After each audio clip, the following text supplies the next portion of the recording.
안녕하세요, 여러분. 지혜의 꽃밭 채널에 오신 것을 환영합니다. 저는 찜질방에서 목욕탕 청소 아르바이트를 하고 있는 54살의 여성입니다. 제 남편은 60살로 중소기업에서 평사원으로 일하고 있으며 아직까지 현역으로 근무하고 있습니다. 남편과는 20년 전에 결혼했지만 아이는 없습니다.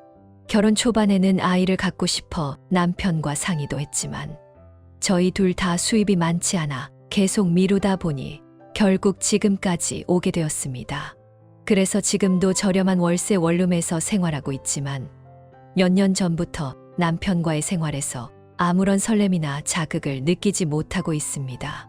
결혼하기 전부터 남편은 성실하고 정직한 사람이었고 일도 꾸준히 노력하며 맡은 바를 성실하게 수행하는 사람이었습니다.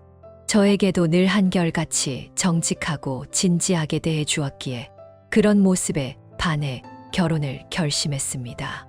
하지만 남편의 성실함이 지나쳐서 신혼 초부터 일이 최우선이었고 늘 바쁜 나날을 보냈습니다. 남편은 혼자 생활한 경험이 있어서 자기 일은 스스로 알아서 해결하는 편이었습니다. 그래서 밤늦게 귀가해도 저를 깨우는 일은 없었죠.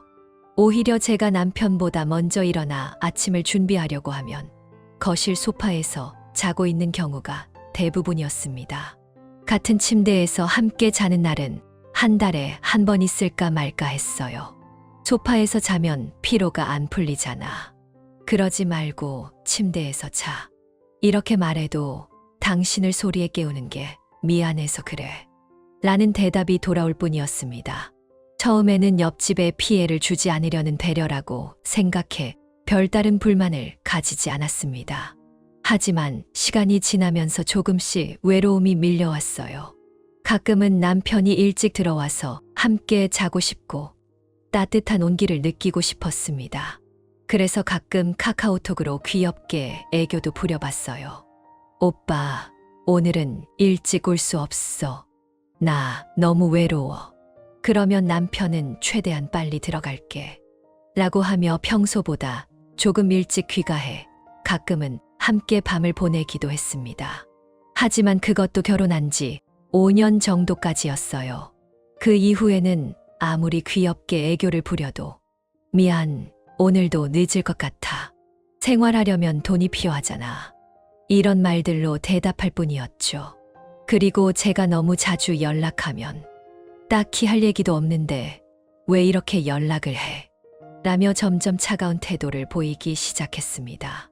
혹시 내가 여자로서 매력이 없는 걸까? 그렇게 고민하던 어느 날 원룸 출입구 근처에서 자주 마주치는 한 남자가 제 눈에 들어오기 시작했습니다. 그 남자는 키가 크고 마치 배우처럼 잘생긴 얼굴을 하고 있었어요. 퇴근길에 가끔 마주칠 때마다 가슴이 설레고 좋아한다기보다는 그냥 보는 것만으로도 기분이 좋아지는 느낌이었죠. 그리고 그날도 그와 마주쳤습니다. 그런데 놀라운 사실을 알게 되었어요. 그가 바로 제 옆집에 사는 사람이었던 겁니다. 불과 한 달 전까지 살던 사람이 이사 간 걸 알았지만 새로 입주한 사람이 이렇게 잘생긴 남자일 줄은 꿈에도 몰랐어요. 너무 놀라서 한동안 현관 앞에서 멍하니 그를 바라보고 있었어요. 그랬더니 그가 정중하게 인사를 하며 다가왔습니다. 옆집에 사시는 분이셨군요. 인사가 늦었습니다. 앞으로 잘 부탁드립니다. 그렇게 말하며 그는 가볍게 목례를 하고 외출해버렸습니다. 저는 그와 별다른 접점이 없었지만 그가 제 옆집에 산다는 사실을 알고 난 후부터는 자연스럽게 그의 생활 소리에 귀를 기울이게 되었습니다. 그의 생활 패턴은 저와 정반대였어요. 새벽에 집으로 돌아와 낮 동안 잠을 자는 것 같았습니다. 그리고 들려오는 소리로 미루어 짐작할 수 있는 건 그가 혼자 살고 있다는 것뿐이었죠. 대체 그는 무슨 일을 하는 걸까? 제대로 끼니는 챙겨 먹고 있을까? 만약 제게도 아이가 있었다면 저런 나이가 되지 않았을까? 그런 생각을 하던 어느 날 직장 동료가 저에게 충격적인 이야기를 털어놓았습니다. 그녀는 저와 나이도 비슷하고 결혼 생활에서 느끼는 고민도 닮아 있었어요. 남편과의 관계에 답답함을 느끼고 있었고 뭔가 새로운 자극을 원하고 있었습니다. 그런데 요즘 그녀는 이전보다 훨씬 젊어 보였고 일할 때도 활기가 넘쳐 보였습니다. 무슨 비결이라도 있는지 궁금해서 쉬는 시간에 물어보았더니 그녀는 뜻밖의 대답을 했습니다. 바로 단란주점에 빠졌다는 것이었어요. 그녀의 말에 따르면 얼마 전 남편과 사소한 말다툼을 한 뒤 답답한 마음을 달래고 싶어 처음으로 가보게 되었다고 했습니다. 그리고 거기서 극진한 대접을 받는 느낌이 너무 좋았다고 했어요. 저는 너무 놀라서 한동안 말을 잇지 못했습니다. 하지만 그 세계는 저와는 상관없는 일이라고 생각하며 대수롭지 않게 넘겼어요. 그러나 그녀는 저에게 말했습니다. 한 번쯤 같이 가보지 않을래? 솔직히 이런 기분 나쁘지 않아. 무엇보다도 삶이 더 생기 있어지는 느낌이야. 물론 저는 단호하게 거절했습니다.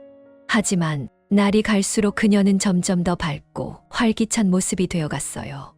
단란주점에 다니는 것만으로 사람이 이렇게 변할 수 있을까? 저는 의문이 들기 시작했고 어느새 그녀가 부러워지는 제 자신을 발견하게 되었습니다.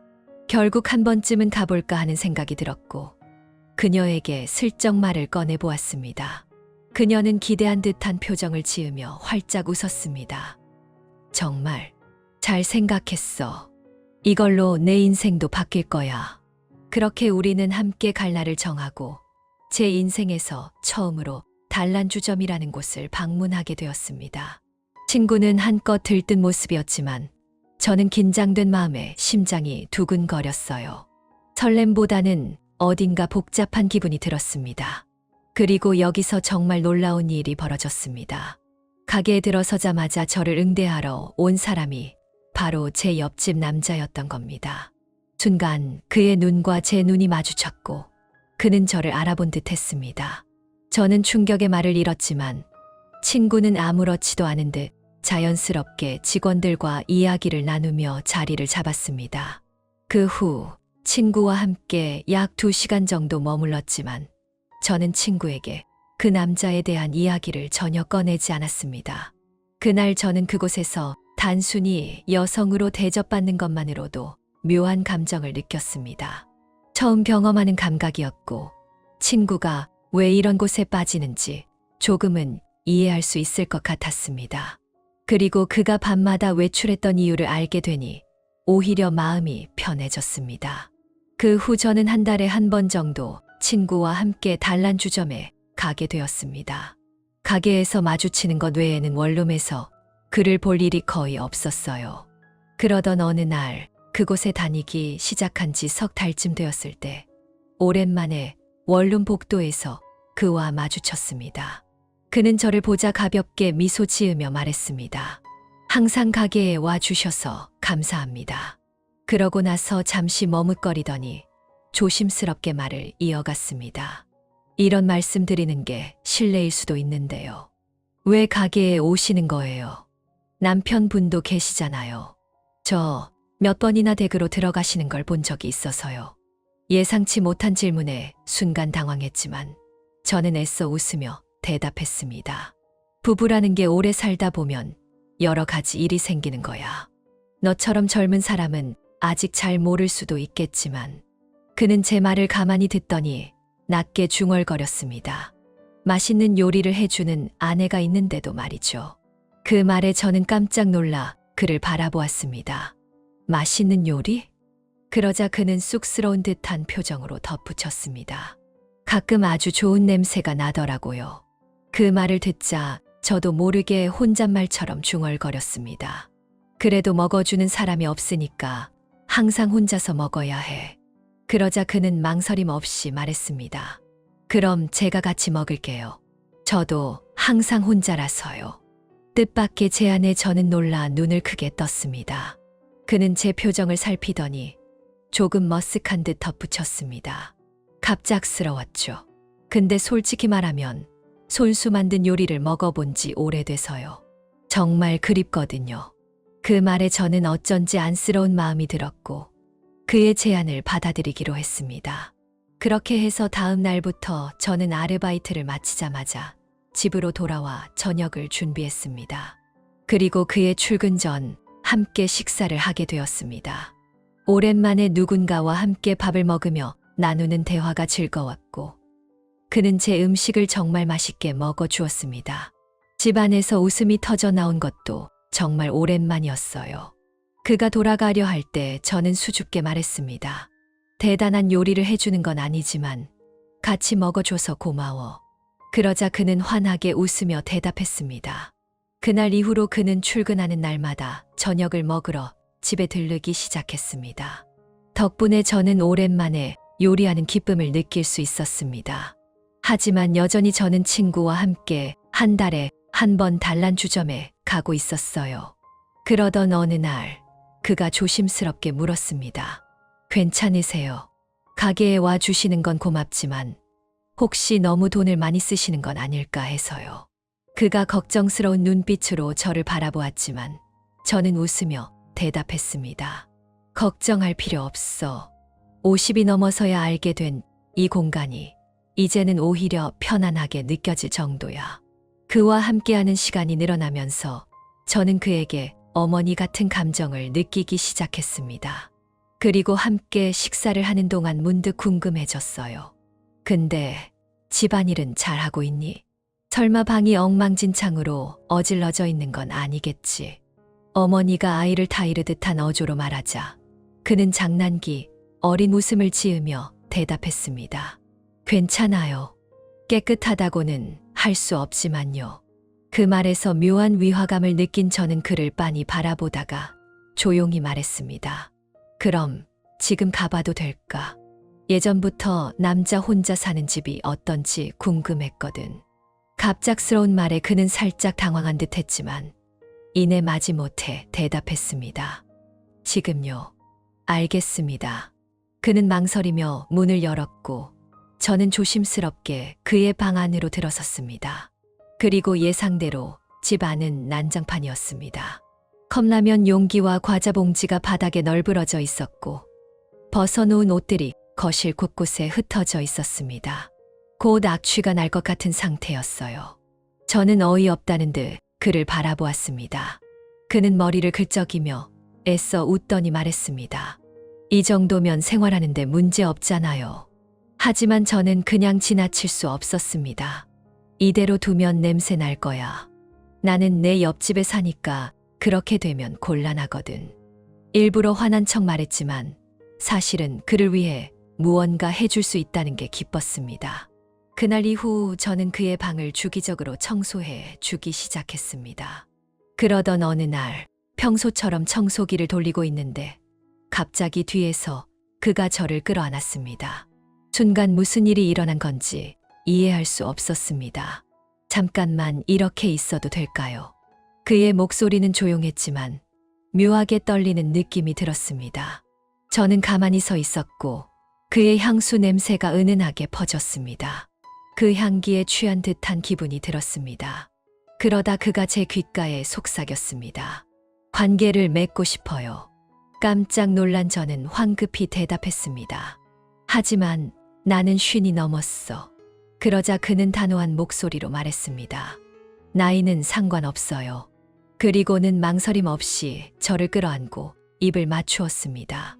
창밖으로는 여전히 햇살이 밝게 쏟아지고 있었고 이 모든 상황이 마치 드라마 같은 전개라는 생각이 들었습니다. 그가 나지막이 말했습니다. 출근하기 전에 씻고 가야 하는데 같이 들어갈래요. 심장이 터질 듯이 뛰었습니다. 하지만 나이가 들면서 점점 나온 배를 생각하니 선뜻 대답할 수 없었습니다. 그건 좀 부끄러워서 안 돼. 그러자 그는 미소를 지으며 말했습니다. 부끄러워하는 모습도 예쁘네요. 그리고 다시 저를 끌어안고 입을 맞추었습니다. 그 눈빛 속에는 놀리려는 기색이 전혀 없었고 저는 그가 진심이라는 것을 알 수 있었습니다. 그 순간 저는 더욱 그에게 끌려가기 시작했습니다. 어느 주말 남편이 제 변화를 눈치챘습니다. 요즘 뭔가 좋은 일이라도 있어. 저는 아무렇지 않은 척하려 했지만 아마도 제 표정이나 분위기에서 무언가를 감지했을 겁니다. 당황하면 오히려 의심받을까봐 저는 최대한 덤덤한 목소리로 대답했습니다. 아니, 별일 없어. 중년에 접어들면서 생활이 혼란스러워지고 내면의 불안과 탈진이 심해진다. 하지만 많은 고민은 결국 스스로 만들어내는 것입니다. 내면을 단단히 다지고 마음을 느슨하게 가져야 비로소 여유로운 삶을 살 수 있습니다. 하나, 내면을 단단히 하라. 어떤 철학자는 이렇게 말했습니다. 모든 것은 변하지만 변하지 않는 단 하나가 있다면 그것은 변화 그 자체다. 변화를 마주할 때 가장 어려우면서도 가장 필요한 것이 바로 안정입니다. 카네기 역시 말했습니다. 진정으로 뛰어난 사람은 안정이라는 특징을 지닌다. 안정은 실수를 줄이고 시행착오를 최소화하며 세상을 헤쳐나가는 힘이 된다. 안정적인 사람만이 삶의 복잡한 흐름을 담담하게 받아들이고 묵묵히 자신의 길을 걸어갈 수 있습니다. 혹시 이런 경험이 있지 않나요? 누군가의 무심한 한마디에 마음이 무너지고 스스로에 대한 의심이 싹트는 것. 작은 실패 하나에도 움츠러들고 다시 도전하기가 두려워지는 것. 많은 중년들은 불안정한 환경 속에서 자신을 돌아볼 여유조차 없이 버티고 있습니다. 더 이상 삶과 싸울 기운조차 남아있지 않을 때 우리를 다시 일으켜 세울 수 있는 건 단단한 내면뿐입니다. 보통 사람이었다면 이미 포기하고 다른 길을 찾았을지도 모릅니다. 하지만 그는 그저 어깨를 으쓱하며 웃고는 다시 글을 쓰기 시작했습니다. 언젠가는 내 글을 이해해줄 사람이 나타날 것이다. 그는 그렇게 믿었고 결국 긴 어둠 끝에서 자신의 황금기를 맞이했습니다. 중년의 삶은 누구에게나 고난의 연속입니다. 어떤 사람은 그 앞에서 주저앉아 버리고 어떤 사람은 스스로 상처를 치유하며 더 강해집니다. 결국 내면이 단단한 사람만이 인생의 변곡점을 맞이할 수 있습니다. 모든 뛰어난 사람은 자신만의 단단한 중심을 가져야 한다. 그렇지 않으면 세상의 바람에 쉽게 휩쓸리고 만다. 중년이 되면 인생은 오르막길을 오르는 것과 같습니다. 하지만 현실은 끊임없이 우리를 아래로 끌어당깁니다. 일이 뜻대로 풀리지 않는 것도, 가정의 부담이 커지는 것도 우리가 앞으로 나아가는 길을 방해하는 장애물일 뿐입니다. 지금부터라도 내면을 단단히 다듬어야 합니다. 어떤 상황이 닥쳐도 감정을 다스릴 수 있어야 합니다. 마음을 단단히 붙들고 차분하게 중심을 잡아야만 비로소 자신의 길을 온전히 걸어갈 수 있습니다. 손자병법에도 이런 말이 있습니다. 분노에 휩싸여 전쟁을 시작하지 말고 감정에 휘둘려 싸움을 벌이지 마라. 인생도 마찬가지입니다. 화를 내지 않고 조급해하지 않으며 묵묵히 자신의 길을 걸어가는 사람만이 결국 승리합니다. 둘, 감정을 다스려라. 살다 보면 누구나 화가 나는 순간을 맞닥뜨리게 됩니다. 하지만 중요한 것은 분노 자체가 아니라 그 감정을 어떻게 다스리느냐입니다. 감정을 통제하지 못하면 실수를 하기 쉽고 조급해지면 판단력이 흐려지기 마련입니다. 마음을 가라앉혀야 어려운 상황을 극복할 수 있습니다. 침착함을 유지해야만 이를 제대로 해결할 수 있습니다. 해와 달, 별이 비추는 곳이라면 어디서든 살아갈 수 있다. 그렇다면 무엇을 걱정할 필요가 있겠는가? 그는 불평 대신 향을 피우며 책을 읽었고 묵묵히 인내하며 어려움을 이겨냈습니다. 결국 다시 조정해서 중용되었으며 수많은 명작을 남겼습니다. 성공과 실패란 그저 순간적인 부침에 불과하다. 어려운 순간일수록 마음을 갈고 닦아야 한다. 진정으로 지혜로운 사람은 어떠한 폭풍이 몰아쳐도 흔들리지 않습니다. 동서남북 어디에서 바람이 불어오든 묵묵히 자신의 자리를 지켜냅니다. 셋, 조급해하지 말고 천천히 나아가라. 그 전까지 수십 년간 그는 묵묵히 자신의 실력을 쌓고 기회를 기다렸습니다. 그리고 70이 되던 해 마침내 때를 놓치지 않고 삼국의 판도를 바꾸는 결정을 내렸습니다. 담중위원에서는 이렇게 말합니다. 서둘러 나아간다고 먼 길을 갈 수 있는 것은 아니다. 높이 오르려 한다면 천천히 쌓아야 한다. 성공은 단숨에 찾아오는 것이 아닙니다. 꽃은 피어날 때가 되어야 피고 열매도 익어야 맛볼 수 있습니다. 조급해할 필요 없습니다. 오래 걸리더라도 꾸준히 나아가다 보면 결국 원하는 곳에 도착하게 됩니다. 네, 마음의 긴장을 풀어라. 어떤 일이든 조금은 느슨한 마음을 가지는 것이 좋다. 너무 긴장된 삶은 결국 무너질 수밖에 없다. 그 남자는 오랜 노력 끝에 대도시에 자리 잡았지만 사업 경쟁에서 밀리면서 점점 불안과 스트레스에 시달리게 되었습니다. 결국 그는 사소한 일에도 신경질을 내고 가족들과 자주 다투게 되었습니다. 모든 고통의 원인은 지나치게 긴장한 마음에서 비롯됩니다. 인생은 원래 쉬운 길이 아닙니다. 그러니 스스로를 조금 더 아껴주세요. 그 남자는 그제야 자신을 너무 몰아붙였다는 것을 깨달았습니다. 그 후 그는 삶의 속도를 늦추고 가족과 시간을 보내기 시작했습니다. 조금씩 여유를 찾으면서 오히려 일의 성과도 더 좋아졌습니다. 5. 삶을 가볍게 살아라. 금융 역시 같은 경험을 했습니다. 그는 35의 나이에 신문사를 창간했고 낮에는 시사 칼럼을 쓰고 밤에는 소설을 집필하며 그 와중에도 회사를 운영해야 했습니다.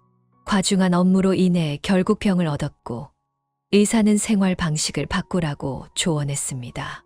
그 후 그는 규칙적인 생활을 하기로 결심했습니다. 무리해서 원고를 쓰는 대신 적당한 휴식을 취하며 친구들과 어울렸습니다. 그렇게 삶의 속도를 조절하자 오히려 그의 글은 더욱 인기를 끌게 되었습니다. 결국 그는 94세까지 건강하게 장수하며 왕성한 활동을 이어갔습니다. 최근 들어 느슨함이라는 단어가 점점 더 주목받고 있습니다. 옷차림에서도 삶의 태도에서도 사람들은 여유로움을 원합니다. 삶을 살아가는 데 있어 중요한 것은 언제 힘을 주고 언제 힘을 빼야 하는지를 아는 것입니다. 너무 긴장하면 쉽게 지치고 너무 풀어지면 중심을 잃게 됩니다. 가장 이상적인 삶은 느슨하지만 흐트러지지 않는 것, 가볍지만 절제된 것입니다. 천천히 가도 괜찮습니다. 너무 서두르지 않아도 결국 좋은 일들은 천천히 찾아오니까요. 넷. 가벼운 마음을 유지하라. 최근 한 가족의 여행 이야기가 화제가 되었습니다. 그들은 공항에서 아이의 여권이 만료된 사실을 알게 되었습니다. 어머니는 아이와 함께 돌아갈 수밖에 없었지만 문제는 모든 짐이 어머니 명의로 붙여졌다는 것이었습니다. 즉, 어머니가 비행기를 타지 못하면 나머지 가족도 짐 없이 여행을 떠나야 했습니다. 이런 상황이라면 보통의 가족이라면 크게 당황하거나 다투었을 수도 있습니다. 하지만 이 가족은 짐 없이도 평온하게 여행을 떠났습니다. 이 이야기가 공유된 후 많은 사람들이 댓글을 남겼습니다. 우리 가족이었다면 난리 났을 텐데 이런 태도가 정말 부럽다. 많은 사람들은 작은 문제 하나에도 스트레스를 받고 예상치 못한 일이 생기면 쉽게 분노합니다. 빠른 속도로 살아가는 현대 사회에서는 잠시라도 쉬는 것이 어렵고 늘 시간을 낭비하면 안 된다는 강박 속에서 살아갑니다. 그러나 인생은 오르내림이 있는 법입니다. 노력해야 할 순간이 있는가 하면 휴식이 필요한 순간도 있습니다. 책 가벼운 삶의 기술에서 말하듯 인생은 장거리 마라톤입니다. 힘을 주고 달릴 때도 있지만 적절한 페이스를 유지하며 쉬어가는 것도 중요합니다. 5. 지나치게 긴장하면 모든 것이 무너진다. 심리상담사 빌 웨이드는 한 중년 여성의 사례를 소개한 적이 있습니다. 그녀는 밤마다 불안감에 휩싸여 잠을 설치고 있었습니다. 아이들은 사춘기로 접어들어 예민해졌고 남편은 실직할 위기에 처해 있었습니다. 집안의 유일한 경제적 책임을 짊어질지도 모른다는 걱정, 늙어가는 부모님의 병원비 부담, 끝없이 늘어나는 대출이자, 이 모든 것이 그녀를 짓눌렀고 결국 그녀는 사소한 일에도 예민하게 반응하며 가족들에게 화를 내기 시작했습니다. 남편은 그런 그녀를 점점 피했고 아이들은 엄마는 왜 이렇게 예민해?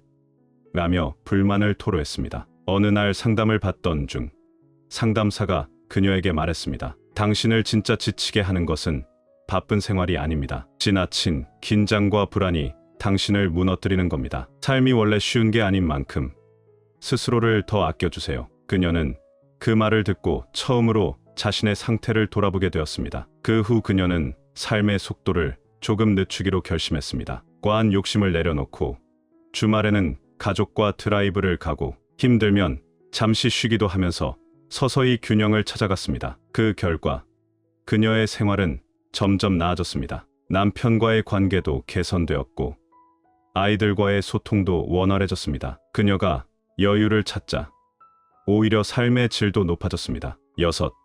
모든 것은 마음가짐에서 시작된다. 운동을 해본 사람이라면 한 번쯤 이런 경험이 있을 것입니다. 코치가 이렇게 말하죠. 힘을 빼세요. 너무 긴장하면 오히려 동작이 어색해집니다. 그런데 힘을 빼려고 하면 할수록 더 몸이 굳어지고 오히려 자연스러운 움직임이 나오지 않습니다. 하지만 어느 순간 긴장을 내려놓고 자연스럽게 몸을 맡겼을 때 비로소 실력이 향상되는 경험을 하게 됩니다. 이것은 운동뿐만이 아닙니다. 삶에서도 마찬가지입니다. 긴장을 풀었을 때 오히려 우리는 더 중요한 것에 집중할 수 있습니다. 불필요한 걱정을 내려놓아야만 필요한 곳에 에너지를 쏟을 수 있습니다. 그레고 맥기훈은 가벼운 삶의 기술에서 이렇게 말했습니다. 삶을 가볍게 사는 것은 무책임하게 사는 것이 아니다. 오히려 중요한 것을 제대로 붙잡기 위해 불필요한 것들을 놓아주는 것이다. 우리가 무언가를 너무 어렵게 생각하면 그 일 자체가 정말로 어려워집니다.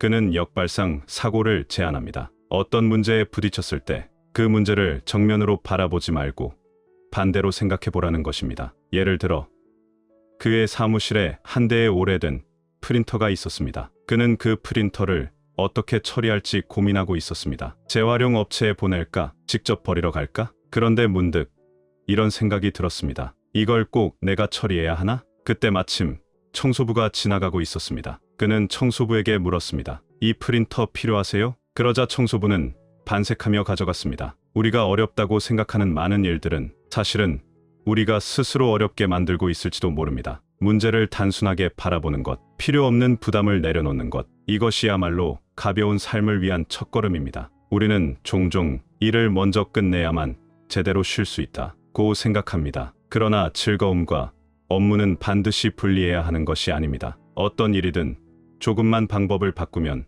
훨씬 수월해질 수 있습니다. 예를 들어 설거지를 하는 것이 지겹다면 좋아하는 팟캐스트를 틀어보세요. 러닝이 따분하다면 오디오북을 들으면서 해보세요. 이렇게 싫어하는 일과 좋아하는 것을 함께하면 반드시 해야 하지만 하기 싫었던 일들이 한결 가벼워집니다. 가벼운 마음을 유지할 때 우리는 더 깊이 몰입할 수 있고 오히려 효율도 높아집니다. 불만을 표현하는 것은 스트레스를 푸는 가장 직관적인 방법입니다. 그러나 동시에 우리의 감정을 가장 쉽게 소모시키는 일이기도 합니다. 소셜미디어에서는 끊임없이 불만과 비난이 오갑니다. 우리가 직접 참여하지 않더라도 그런 부정적인 감정이 스며들어 우리의 기분을 흐리게 만듭니다. 지나치게 많은 불평을 듣고 살다 보면 우리도 모르는 사이에 감정적 피로에 시달리게 됩니다. 반대로 불만 대신 감사할 일에 집중해 보세요. 불평할 일이 많아 보이지만 사실 감사할 일도 많습니다. 잃어버린 것에 집중하면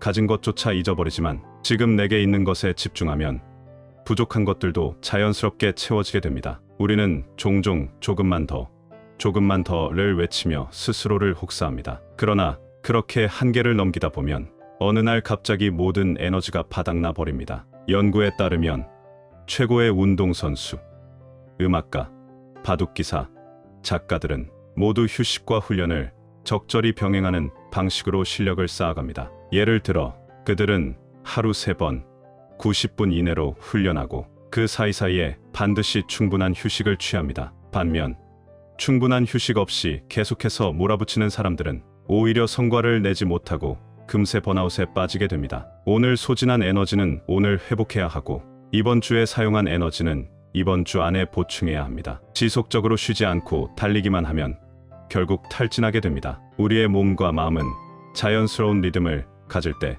가장 좋은 성과를 냅니다. 결론, 가벼운 삶이 강한 삶이다. 우리의 목표는 이를 끝없이 몰아붙이며 달리는 것이 아닙니다. 필요할 때 속도를 내고 필요할 때 속도를 늦추는 것, 이것이야말로 균형 잡힌 삶의 기술입니다. 너무 조급해하지 말고 자연스럽게 흐름을 받아들이세요. 적절한 여유 속에서 진짜 원하는 삶을 발견할 수 있을 테니까요. 마음이 어지러울 때 잠시 모든 소음을 차단해 보세요. 핸드폰을 끄고 주변 사람들에게 10분만 방해하지 말아 달라고 부탁하세요. 조용한 곳을 찾아 편안한 자세로 앉아 보세요. 몸의 긴장을 풀고 자연스럽게 숨을 들이쉬고 내쉽니다. 머릿속에는 여전히 많은 생각들이 떠오를지도 모릅니다. 그러나 억지로 밀어내려 하지 말고 그 생각들이 흘러가도록 그냥 내버려 두세요. 그리고 지금까지의 삶에서 감사했던 순간들을 떠올려 보세요. 그때 어디에 있었나요? 어떤 기분이 들었나요? 누구와 함께 있었나요? 그 순간의 따뜻한 감정을 마음속 깊이 다시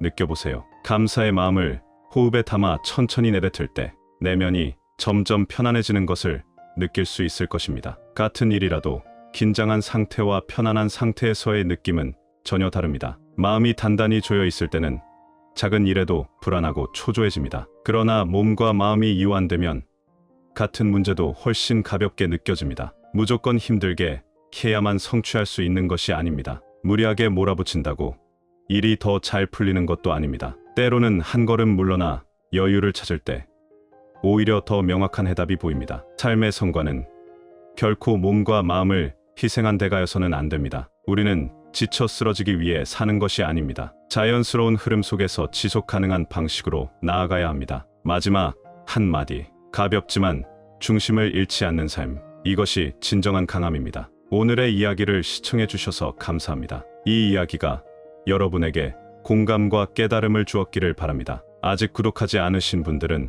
구독 버튼을 눌러주세요. 지혜의 정원은 매일 새로운 글을 전해드리며 여러분이 매일 새로운 깨달음을 얻길 바랍니다. 다음 시간에 다시 만나요.